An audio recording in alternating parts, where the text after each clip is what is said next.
By election ನಲ್ಲಿ CM DCM ತ್ರಿವಿಕ್ರಮವನ್ನ ಮೆರೆದಿದ್ದಾರೆ. 3ಕ್ಕೆ 3 ಕ್ಷೇತ್ರಗಳನ್ನ ಕಾಂಗ್ರೆಸ್ ಇಲ್ಲಿ ತನ್ನ ತೆಕ್ಕೆಗೆ ತೆಗೆದುಕೊಂಡಿದೆ, ಕೈ ವಶ ಮಾಡಿಕೊಂಡಿದೆ. ಮತ್ತೆ ಕಮಾಲ್ ಮಾಡಿದೆ ಗ್ಯಾರಂಟಿ ಸರ್ಕಾರ. ಗ್ಯಾರಂಟಿಗಳು ಈ ಸಲ ಮತದಾರನಿಗೆ ಯಾವ ರೀತಿಗೆ ಎಫೆಕ್ಟ್ ಆಗಿದೆ ಅನ್ನೋದಕ್ಕೆ ಈ ಸಲದ ಈ ಬೈ ಎಲೆಕ್ಷನ್ ಕೂಡ ಇದರಲ್ಲಿ ರಿಸಲ್ಟ್ ಅನ್ನ ನಾವು ಗಮನಿಸಬಹುದು.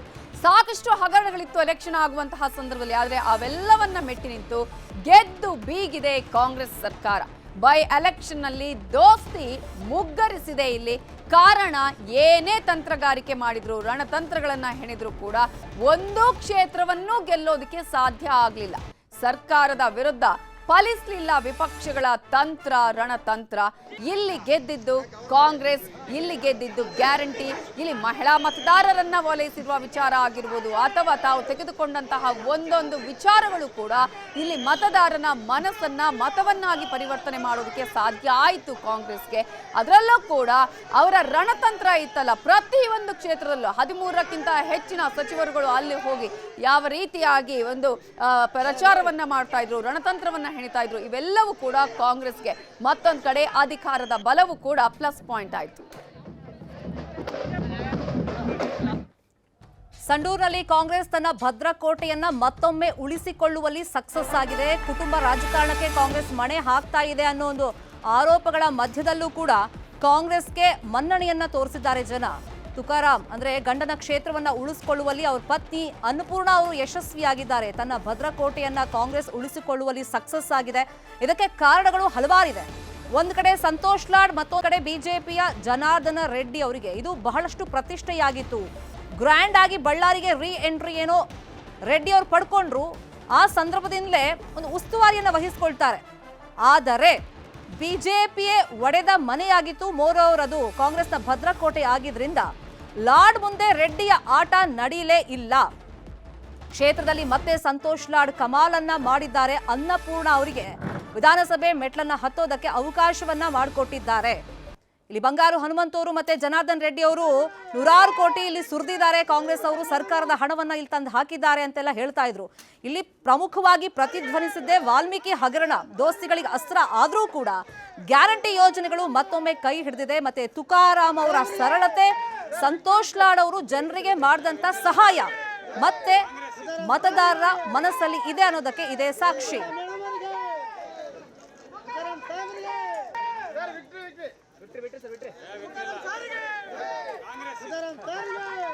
ಸಂಡೂರು ಗೆಲುವಿನಲ್ಲಿ ಪ್ರಮುಖ ಪಾತ್ರವನ್ನ ವಹಿಸಿರೋದು ಅದು ಸಚಿವ ಸಂತೋಷ್ ಲಾಡ್ ಅವರು. ಅವರ ಜನಪ್ರಿಯತೆ ಆಗಿರ್ಬೋದು, ಅವರು ಅಲ್ಲಿ ಯಾವ ರೀತಿಯಾಗಿ ಜನರಿಗೆ ಸಿಗ್ತಾ ಇದ್ರು, ಮಾಡಿರುವಂತಹ ಕೆಲಸಗಳು ಇವೆಲ್ಲವೂ ಕೂಡ ಜನರ ಮನಸ್ಸಲ್ಲಿ ಅಚ್ಚಳಿಯದೆ ಉಳಿದಿದೆ. ಹಾಗಾದ್ರೆ ಈ ಗೆಲುವಿನಲ್ಲಿ ಸಂತೋಷ್ ಲಾಡ್ ಅವರ ಪಾತ್ರದ ಜೊತೆಗೆ ಈ ಗೆಲುವಿನ ಬಗ್ಗೆ ಸಂತೋಷ್ ಲಾಡ್ ಏನ್ ಹೇಳಿದ್ದಾರೆ ನೋಡೋಣ.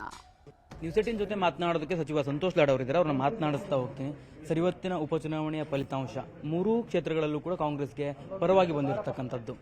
ಅಲ್ಲ, ಅದೇ 3 ಚುನಾವಣೆಯಲ್ಲಿ ನಾವು ನಮ್ಮ ಆರಂಭದಿಂದ ನಾವು ಪ್ರೋಗ್ರಾಮ್ಸ್ ಬಗ್ಗೆನೇ ಮಾತನಾಡಿದ್ದೀವಿ. ಒಂದು ಪ್ರೋಗ್ರಾಮ್ಸು ಕಾಂಗ್ರೆಸ್ ಪಕ್ಷದ ಕಾರ್ಯಕ್ರಮ, ಅದು ಜನರು ಖಂಡಿತವಾಗೂ ಕೈ ಹಿಡಿದಿದ್ದಾರೆ. ಸನ್ಮಾನ್ಯ ಮುಖ್ಯಮಂತ್ರಿ ಅವರು ವಿಶೇಷವಾಗಿ ಮಾಡಿರ್ತಕ್ಕಂಥ ಕಾರ್ಯಕ್ರಮಗಳು, ಕಾಂಗ್ರೆಸ್ ಪಕ್ಷ ಕೊಟ್ಟಿರ್ತಕ್ಕಂಥ ಕಾರ್ಯಕ್ರಮಗಳು ಜನ ಕೈ ಹಿಡಿದಾರೆ ಅಂತ ಈ ಸಂದರ್ಭ ಕೇಳಿಕೆ ಬಯಸ್ತೇನೆ. ಆದರೆ ವಿಪಕ್ಷಗಳು ಆರೋಪ ಮಾಡ್ತಾ ಇರತಕ್ಕಂಥದ್ದು ಅಧಿಕಾರ ದುರುಪಯೋಗ ಮಾಡ್ಕೊಂಡಿದ್ದಾರೆ, ಹಣ ಬಲವನ್ನು ಇಲ್ಲಿ ಪ್ರಯೋಗ ಮಾಡಿದ್ದಾರೆ ಅನ್ನೋದನ್ನು ಬೊಮ್ಮಾಯಿ ಅವರು ಕೂಡ ಹೇಳಿದ್ದಾರೆ.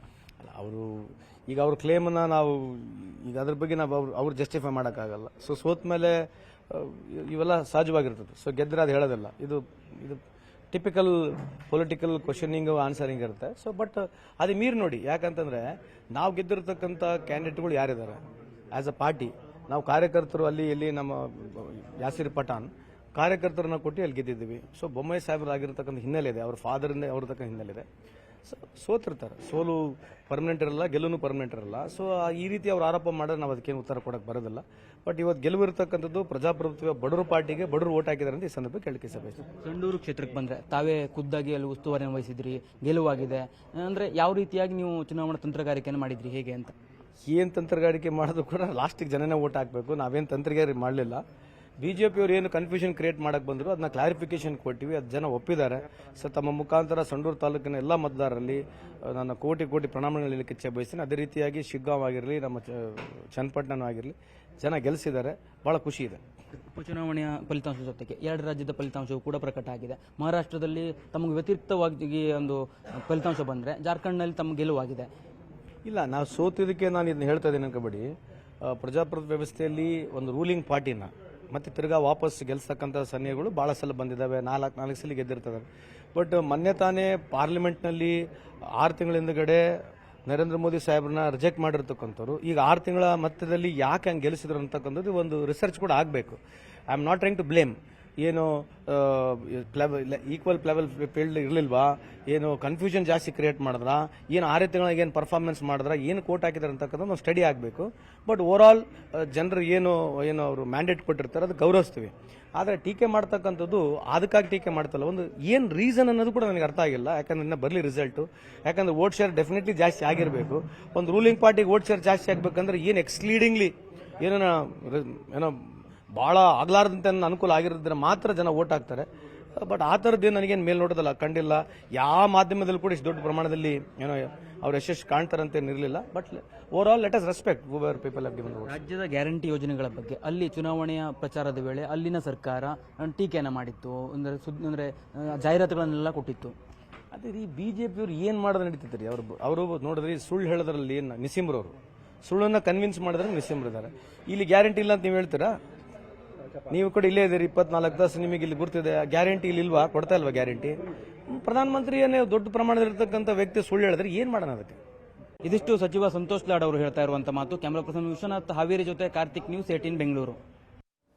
ಇನ್ನು ತುಕಾರಾಮ್ ಅವರ ಲೋಕಸಭೆ ಸ್ಪರ್ಧೆಯಿಂದಾಗಿ ಸಂಡೂರು ಕ್ಷೇತ್ರ ಖಾಲಿಯಾಗಿತ್ತು. ಅವ್ರ ಹೆಂಡತಿಗೆ ಟಿಕೆಟ್ ಕೊಟ್ಟಾಗ ಒಂದಿಷ್ಟು ಆಕ್ರೋಶಗಳು ವ್ಯಕ್ತವಾಗಿದ್ರು ಕೂಡ ಫೈನಲಿ ಅವರು ಗೆದ್ದು ತೋರಿಸಿದ್ದಾರೆ.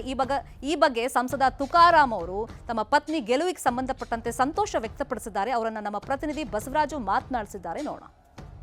ತೀವ್ರ ಪೈಪೋಟಿ ನಡೆಯೂ ಕೂಡ ಸಂಡೂರು ಉಪಚುನಾವಣೆಯಲ್ಲಿ ಕಾಂಗ್ರೆಸ್ ತನ್ನ ಭದ್ರಕೋಟೆಯನ್ನ ಮತ್ತೆ ಕೈಯೊಡಿಸಿಕೊಂಡಿರ್ತಕ್ಕಂಥದ್ದು. ಆ ಮೂಲಕ ಕಾಂಗ್ರೆಸ್ ಮತ್ತೆ ಸಂಡೂರಲ್ಲಿ ತನ್ನ ಪಾರುಪತ್ಯವನ್ನು ಕೂಡ ಮೆರೆದಿರ್ತಕ್ಕಂಥದ್ದು. ಈ ಒಂದು ಗೆಲುವಿನ ಬಗ್ಗೆ ಮಾತಾಡಲಿಕ್ಕೆ ಸ್ವತಃ ಸಂಸದ ಇ ತುಕಾರಾಮ್ ಅವರು ನಮ್ಮ ಜೊತೆಗಿದ್ದಾರೆ. ಅವ್ರನ್ನೇ ಮಾತಾಡಿಸ್ತೀನಿ. ಸರ್, ಈಗ ಸಂಡೂರು ಕಾಂಗ್ರೆಸ್ ಭದ್ರಕೋಟೆ ಅನ್ನೋದು ಮತ್ತೊಂದು ಬಾರಿ ಸಾಬೀತುಪಡಿಸಿಕೊಂಡಿರ್ತಕ್ಕಂಥದ್ದು.